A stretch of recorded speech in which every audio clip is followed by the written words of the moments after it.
আমাদের বাংলাদেশে ঐতিহাসিকভাবে প্রমাণিত, আমাদের বাংলাদেশে চিটাগাংয়ের ওইদিকে কিছু সাহাবী আসছিলেন। আমি অবশ্যই তোমাদেরকে পরীক্ষা করব। দিনের ক্ষেত্রে মুসিবত সবচাইতে বড় মুসিবত, যাতে যেই জন্মগ্রহণ করুক তার উপর মুসিবত আসবেই আসবে। মানুষের যে বিপদ আপদগুলো আপতিত হয় চারটা জিনিসের মধ্যে আসে। যাই হোক, নবী করিম সাল্লাল্লাহু আলাইহি ওয়াসাল্লাম পর্যন্ত সবার জীবনেই কষ্ট, মুসিবত, দুঃখ এগুলো আসছে। আল্লাহ তাআলার ইরশাদ, ইয়া আইয়ুহাল্লাযীনা আমানুস্তাঈনু বিস-সাবরি ওয়াস-সালাহ, হে মুমিনগণ, তোমরা ধৈর্য এবং নামাজের মাধ্যমে আল্লাহর কাছে সাহায্য চাও। ইন্নাল্লাহা মা'আস-সাবিরিন, নিশ্চয়ই আল্লাহ তাআলা যারা সবর করে, ধৈর্য ধরে চলে, তাদের সাথে আছেন। এইখানে সবরের কথা উল্লেখ করা হয়েছে। সবর, ধৈর্য এবং নামাজ, এই দুইটার মাধ্যমে আল্লাহ তাআলার কাছে সাহায্য চাওয়া। নবী করিম সাল্লাল্লাহু আলাইহি ওয়াসাল্লাম ইরশাদ করেন, আজাবান লি আমরিল মুমিন ইন্না আমরাহু কুল্লাহু খাইর। মুমিনের জন্য, মুমিনের অবস্থা দৃষ্টে বড়ই আশ্চর্য মনে হয় যে তার সমস্ত কাজই তার জন্য কল্যাণকর। ইন আসাবাতহু দাররাউ সাবার, যদি তার কোনো বিপদ আপদ আসে আর সে ধৈর্য ধারণ করে, তো ফাকানা খায়রাল্লাহ, তার জন্য সেটা কল্যাণকর হয়। ওয়াইন আসাবাতহু সাররাউ শাকার, আর যদি তার কোনো খুশি, তার কাঙ্ক্ষিত কোনো কাজ হাসিল হয়ে যায়, তার ভালো লাগে, মহব্বতের কোনো জিনিস সে প্রাপ্ত হয়, তো এই অবস্থায় সে যদি শাকার, সে যদি সবর, সে যদি শুকর করে, আল্লাহ তাআলার কৃতজ্ঞতা আদায় করে, আল্লাহর প্রতি কৃতজ্ঞ হয়, নেয়ামতের শুকরিয়া আদায় করে, ফাকানাত খায়রাল্লাহ, তার এই অবস্থায়ও তার জন্য মঙ্গল। ওয়ালাইসা যালিকা ইল্লা লিলমুমিন, আর এই অবস্থা শুধুমাত্র মুমিনের জন্যই হয়। পৃথিবীতে আল্লাহর প্রতি যাদের বিশ্বাস নেই, তাদের অবস্থা হলো যে তাদের যদি কোনো মুসিবত আসে তাদের উপর, তখন তারা আল্লাহর রহমত যেহেতু তাদের সাথী নেই, তারা যেহেতু আল্লাহকে বিশ্বাস করে না, তো তারা ভেঙে পড়ে এবং নিরাশ হয়ে যায়। আর যদি তাদের কাঙ্ক্ষিত কোনো জিনিস হাসিল হয়, তাহলে তো আল্লাহ শুকর আদায় করে না, আল্লাহর প্রতি কৃতজ্ঞ হয় না। ওর থেকে সে যেই আচার আচরণ, তার থেকে যেই কাজ প্রকাশ পায়, এর দ্বারা সে আরো বেশি ক্ষতির মধ্যে পড়ে। কিন্তু মুমিনের জীবনে সবর, এটা সবসময় খুবই গুরুত্বপূর্ণ একটা অংশ। বিশেষ করে মুসিবতে সবর করা, এটা দুনিয়াতে যেই জন্মগ্রহণ করুক তার উপর মুসিবত আসবেই আসবে।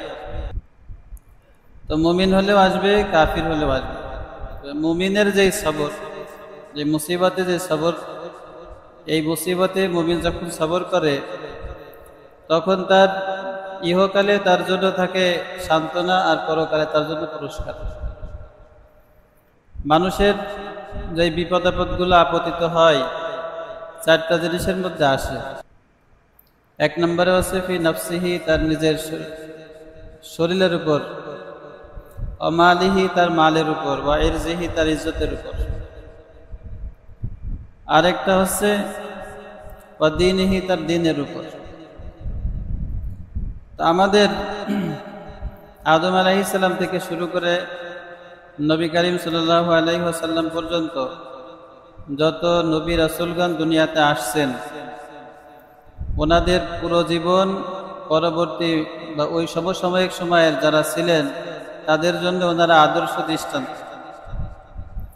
আমরা জানি আদম আলাইহিস সালাম যখন প্রথম, উনি একমাত্র মানুষ এবং ওনার স্ত্রী, ওই অবস্থাও কিন্তু উনি মুসিবতের শিকার হয়েছেন। জান্নাত থেকে বাইর হয়ে দুনিয়াতে আসা, এটা কত বড় মুসিবত ছিল ওনার জন্য।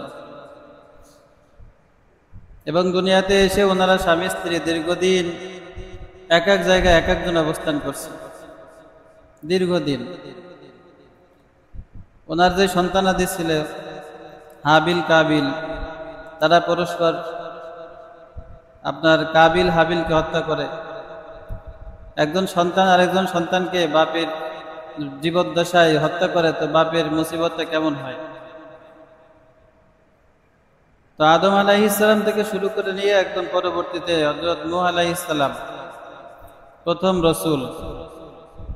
নূহ আলাইহিস সালাম উনি 950 বছর 950 বছর শুধু দাওয়াত দিয়েছেন। এর মধ্যে 300 বছর উনি শুধু কান্নাকাটি করছেন যে ওনার কথা কেউ শুনে না। 950 বছরে এই খুব সামান্য পরিবার মানুষ ওনার কথা শুনছেন, আর 300 বছর উনি লাগাতার শুধু কাঁদছেন। এইগুলো দুনিয়াতে আসা মুসিবত প্রত্যেক নবী রাসূলের মধ্যেই ছিল। হযরত ইব্রাহিম আলাইহিস সালাম সম্পর্কে আমরা সবাই জানি, ইব্রাহিম আলাইহিস সালাম ওনার উপর আল্লাহ তাআলার পরীক্ষা ধারাবাহিকভাবে আসছে। একেবারে যখন ওনার বালক বয়স যখন কম, সেই সময় উনি মূর্তির বিরোধিতা করে ওই সময় সামাজিক যেই অবস্থা চলতেছিল তার বিরুদ্ধে অবস্থান নিয়ে উনি সবার রাগ, গোসা এবং শত্রুতায় পরিণত হয় ওনার জীবন। এরপরে আল্লাহ তাআলা যখন ওনাকে আরো পরীক্ষা করতে চাইলেন, আমরা জানি যে নমরুদ তাকে আগুনে ফেলে হত্যা করতে চাইছিল, শাস্তি দিতে চাইছিল। এরপরে ওনার স্ত্রী পুত্রকে আল্লাহ তাআলার হুকুমে উনি মরু প্রান্তরে রেখে আসছেন, যেখানে কোনো কিছুই ছিল না, না কোনো খাদ্য, না কোনো পানীয়, না কোনো ছায়া। আল্লাহ তাআলার হুকুমে উনি ওনার পুত্র সন্তান হযরত ইসমাঈল আলাইহিস সালামকে উনি যখন বুঝছেন যে এটা আল্লাহর পক্ষ থেকে নির্দেশ তাকে কুরবানি করা, উনি কুরবানি করতেও উদ্যত হয়েছেন। মূসা আলাইহিস সালামকে আপনারা জানেন যে ফেরাউন কর্তৃক কি পরিমাণ জুলুম নির্যাতন তার সহ্য করতে হয়েছে। এবং মুহাম্মদ সাল্লাল্লাহু আলাইহি ওয়াসাল্লাম আমাদের নবী, আল্লাহর রসুল, যেই নবী 40 বছর পর্যন্ত মক্কাতে তার অবস্থান ছিল এই যে তাকে আল-আমিন উপাধিতে ভূষিত করা হয়েছে, সব থেকে বেশি সত্যবাদী, সব থেকে বেশি বিশ্বস্ত। এই নবীর উপরও যখন নবী করিম সাল্লাল্লাহু আলাইহি ওয়াসাল্লাম কাফেরদেরকে যখন দাওয়াত দিয়েছেন, যখন বলেছেন যে তোমরা যে মূর্তিগুলোর ইবাদত করতেছো, তোমরা এবং তোমাদের বাপদাদারাও যাদের ইবাদত করছে, এইগুলো তো কোনো লাভ ক্ষতি করতে পারে না, অতএব এইগুলো থেকে বিরত হও, এক আল্লাহর ইবাদত করো। তখন নবী করিম সাল্লাল্লাহু আলাইহি ওয়াসাল্লামের উপর জুলুম, নির্যাতন, মুসিবত আসছে। আল্লাহ রসুল সেখান থেকে হিজরত করে মদিনা আসতে বাধ্য হয়েছে। মদিনায় এসে নবী করিম সাল্লাল্লাহু আলাইহি ওয়াসাল্লাম এত পরিমাণে আল্লাহ রসুলের দারিদ্রতা মক্কায়ও ছিল, মদিনাতেও ছিল। হযরত আবু হুরায়রা রাদিয়াল্লাহু তাআলা আনহু বলছেন যে উনি আয়েশা সিদ্দিকা রাদিয়াল্লাহু তাআলা আনহা থেকে বর্ণনা করছেন যে আমাদের ঘরে 1 চাঁদ, 2 চাঁদ, 3 চাঁদ পর্যন্ত 3টা চাঁদ ওঠা আমরা দেখছি, অর্থাৎ 2 মাস। প্রথম 1 চাঁদ উঠতে দেখছি, দ্বিতীয় আর 1 চাঁদ উঠছে, 1 মাস হয়েছে পরের চাঁদ। এমন হতো যে আমাদের ঘরে কখনো চুলা জাল দিতেই নাই, আমরা কখনো আগুন জ্বালাই না। ওনাকে জিজ্ঞাসা করা হয়েছে যে তাহলে আপনাদের খাবার কি ছিল? উনি বলছেন যে 2 কালো জিনিস, একটা হচ্ছে খেজুর, একটা হচ্ছে পানি। আর মাঝে মাঝে আনসারি কিছু সাহাবী আল্লাহ রসুলকে কিছু তাদের যেই দুধ হতো সেখান থেকে দুধ হাদিয়া দিত, ওইটাই আমাদের খাবার। এবং নবী করিম সাল্লাল্লাহু আলাইহি ওয়াসাল্লামের পরিবার কখনো ধারাবাহিকভাবে 3 দিন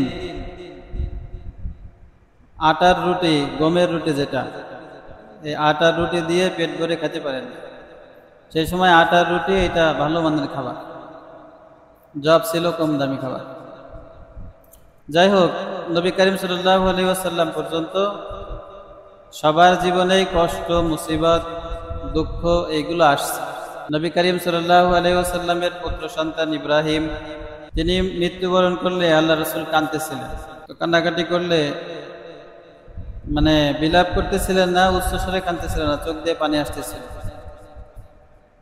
সাহাবায়ে কেরাম আল্লাহ রাসূলকে জিজ্ঞাসা করছেন, ইয়া রাসূলুল্লাহ, আপনি কাঁদতেছেন?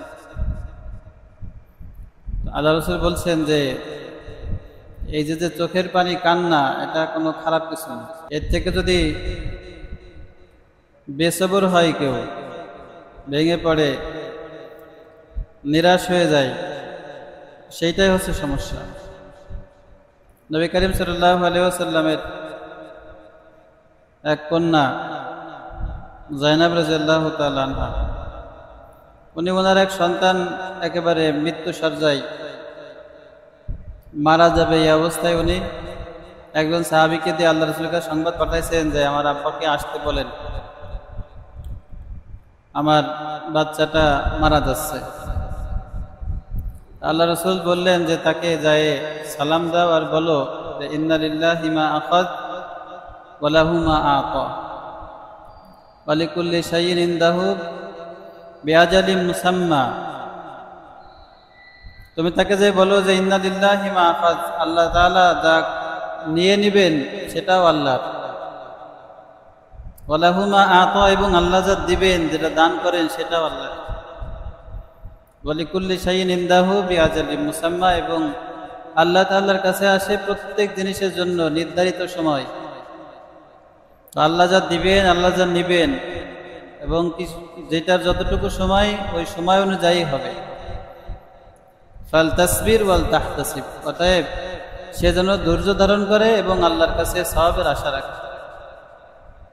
কিন্তু এরপরেও উনি আল্লাহ রাসূলকে কসম দিয়ে আসতে বললেন যে আল্লাহ, আমার আব্বাকে বলেন যে সে আল্লাহর নামে কসম করে আপনাকে যাইতে বলছে। তখন আল্লাহ রাসূল গেছেন।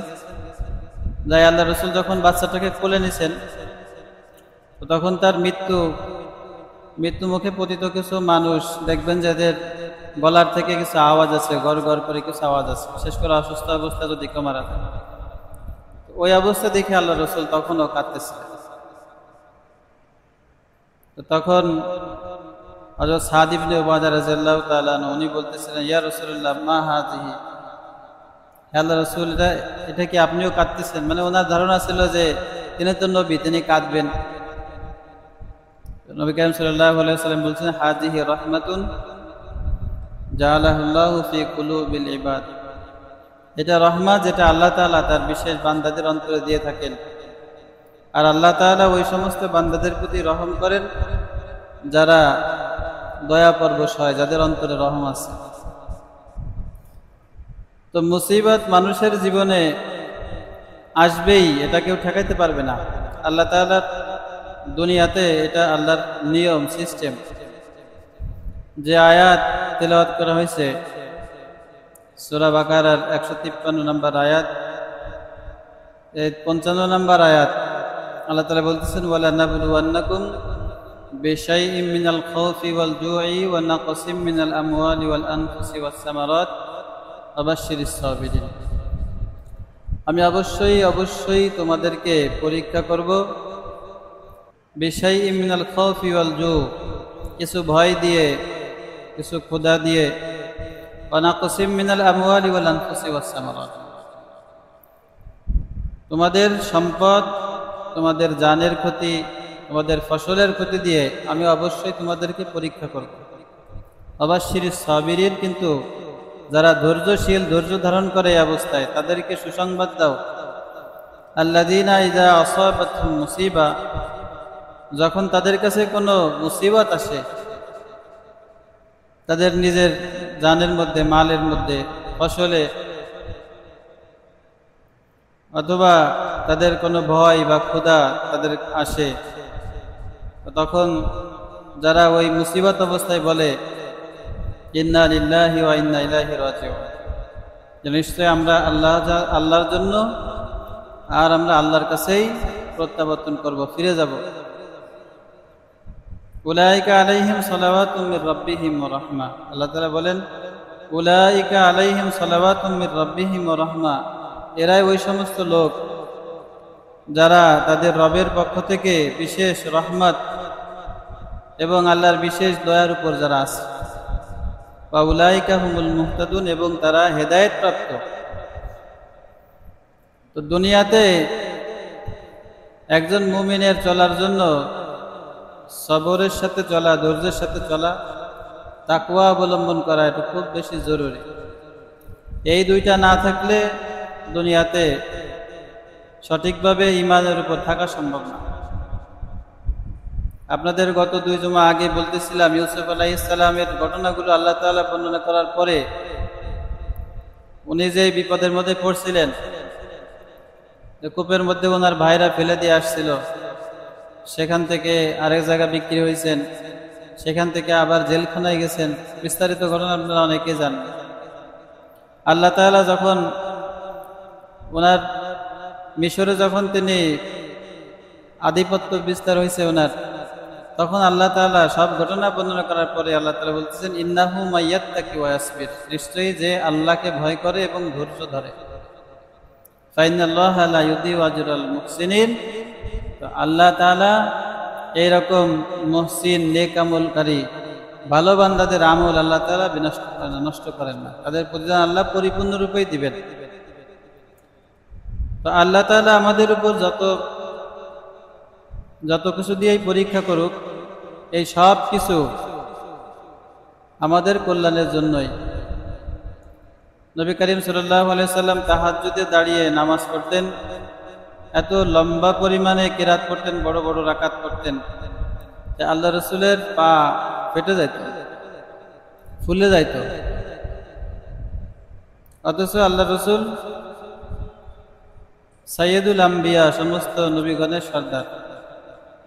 আল্লাহ তাআলা সূরা ফাতিহার শুরুতে বলছেন যে আল্লাহ রসুলের আগে পরে সমস্ত ভুল ভ্রান্তি সব আল্লাহ তাআলা মাফ করে দিয়েছেন। এরপরেও আল্লাহ রসুল দাঁড়ায়ে এত লম্বা লম্বা কিরাত করতেন, এত ইবাদত করতেন যে আল্লাহ রসুলের পা ফেটে যেত। এবং যখন আয়েশা সিদ্দিকা রাদিয়াল্লাহু তাআলা আনহা আল্লাহ রসুলকে জিজ্ঞাসা করলেন, ইয়া রাসূলুল্লাহ, আপনি এত কষ্ট করেন, আল্লাহ রসুল বলছেন, আফালা আকুনা আবদান শাকুরা, আমি কি আল্লাহ তাআলার শুকরগুজার বান্দা হব না? নবী করিম সাল্লাল্লাহু আলাইহি ওয়াসাল্লামের উপর কি পরিমাণ মুসিবত আসতো, কি পরিমাণ মুসিবত ছিল, তারপরেও আল্লাহ রসুল আল্লাহ তাআলার সিদ্ধান্তের উপর, আল্লাহ তাআলার কাজের উপর সন্তুষ্ট ছিলেন এবং ধৈর্যের সাথে, তাকওয়ার সাথে এগুলোর মোকাবেলা করছে। তো এখানে আমাদের যে মুসিবতগুলো আমাদের উপর আসে, আমাদের সম্পদে, আমাদের মালে, আমাদের জীবনে যত মুসিবতে আসুক, এই মুসিবতগুলো একেবারেই ক্ষণস্থায়ী। দুনিয়াতে আমরা সবর করি আর না করি, এই মুসিবত দূর হয়ে যাবেই, মুসিবতের রেশ থাকবে না। কিন্তু সবচাইতে বড় মুসিবত হচ্ছে দ্বীনের মুসিবত। অথচ এই মুসিবত আমাদের কাছে মুসিবতই মনে হয় না।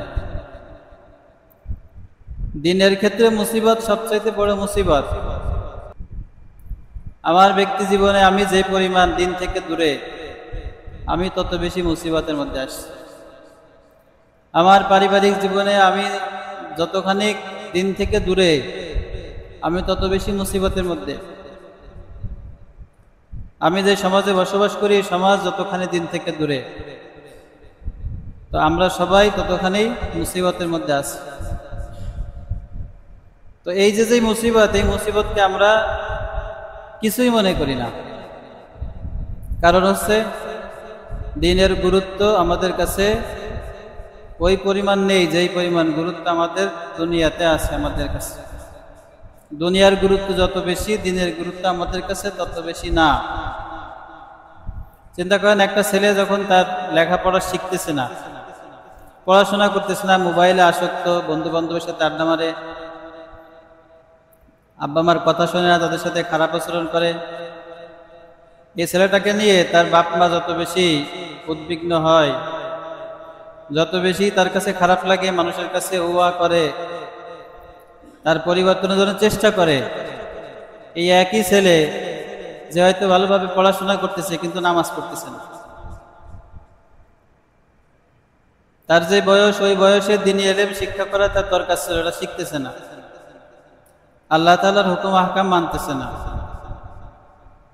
তো আমরা যারা আগের ওই ছেলেটাকে নিয়ে যারা আফসোস করে, যারা চিন্তা করে পেরেশান হয়, পরের এই ছেলেটাকে নিয়ে, যে ছেলেটা ঠিকমতো পড়াশোনা করতেছে কিন্তু সে নামাজ পড়তেছে না, আল্লাহ তাআলার ইবাদত বন্দেগীতে উদাসীন, একে নিয়ে কি এরকম আমরা আমাদের অন্তরে জ্বালা সৃষ্টি হয়?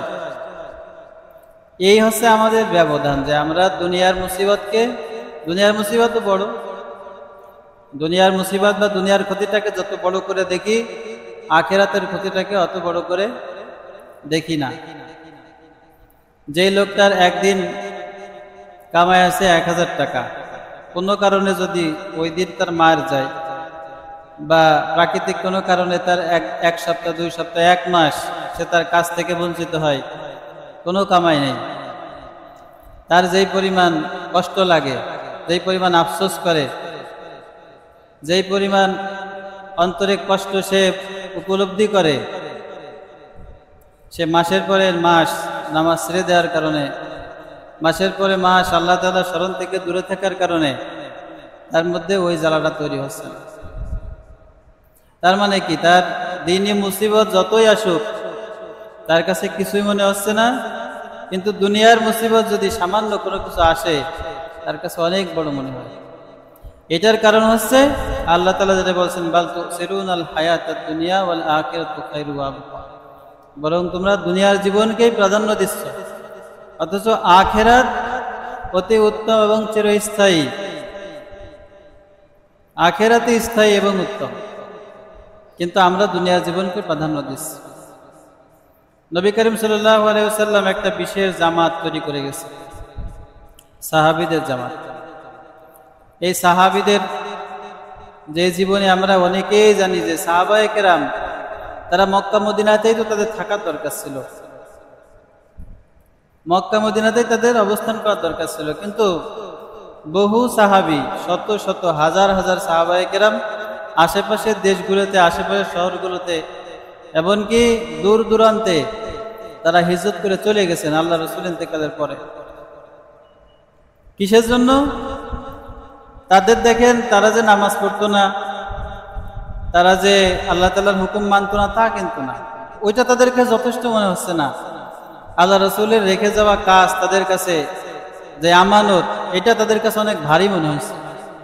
নিজের ব্যক্তি জীবনের আমল তো আছেই, এটা ছাড়াও আরেকজনের সংশোধন, আরেকজন যেন আল্লাহর পথে চলে আসে, দ্বীনের মধ্যে চলে আসে, এর জন্য দাওয়াতের উদ্দেশ্যে, তাদেরকে দ্বীন ও ইসলামের মধ্যে আনার উদ্দেশ্যে তারা সবাই, অধিকাংশ সাহাবায়ে কেরাম তারা আশপাশে বিভিন্ন শহরে, বিভিন্ন এলাকায়, দূর দূরান্তে তারা চলে গেছে। আবু আইয়ুব আনসারী রাদিয়াল্লাহু তাআলা আনহু, আপনারা অনেকে জানেন যে তুরস্কের ইস্তাম্বুলে ওনার কবর দেওয়া। আবু আইয়ুব আনসারী রাদিয়াল্লাহু তাআলা আনহু আল্লাহ রাসূলের হিজরত পরবর্তীতে যখন উনি প্রথম মদিনায় যান, এই সাহাবীর বাসায় যে আল্লাহ রাসূল ওঠেন, যেই সাহাবীর বাড়িতে আল্লাহ রাসূল প্রথম উঠছেন, আবু আইয়ুব আনসারী রাদিয়াল্লাহু তাআলা আনহু, এবং ইনারের নাম মুসলমানদের মধ্যে অধিকাংশ মুসলমানদেরই জানা আছে যে আবু আইয়ুব আনসারী নামে একজন সাহাবী ছিলেন।